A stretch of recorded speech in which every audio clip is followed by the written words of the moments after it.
Hi friends, जय Jagannath. More out video आपन बहुत बहुत स्वागत। तो सकाल सकाल आज गाधे पाधे बाहर जाती लिंगराज मंदिर पाखे कहीं सीट आम लेबर थे जो कारपेंटर लोक अच्छा नहीं पलि पथरगाड़िया साइड को। पथरगाड़िया साइड 2 3 दिन है काम बंद था तो से कम कम बुझे देती ऊपर आम स्टडी यूनिट हबार था तो से खाई पी कम स्टार्ट करेंगे। पाखापाखि बाजिगला 2टा मुझे पलि आसली घर को। घरे बो कही मुझे घरे खाइबिली। घरे खाई सारी टिके रेस्ट जस्ट नहीं नेला बाहर जाइली ऑफिस को। ऑफिस से बहुत सारा काम था तापर मुझे पलि आसती ऑफिस को। ऑफिस आसला बेले करण रघुनाथपुर साइड रो टे करूला बिल्डिंग बनवार था फाइन एंड बिल्डिंग। तापर मुझे भी कम करी कम कर सारा बाहर थी जावाई घर को। करण मत आसला डाकिया देखला वीडियो कर पलैला।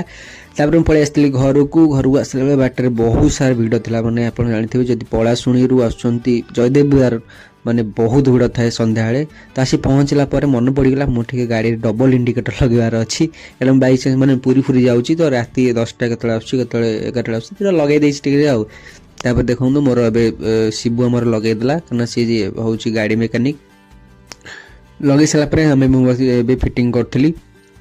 आज ही मु गाड़ी फोम वाश करी देखो आसला सन्ध्या देखो केमती अवस्था है गाड़ी में। तापर पलि आसती आसिक भेज बिरियानी खाई चली शोयापाई।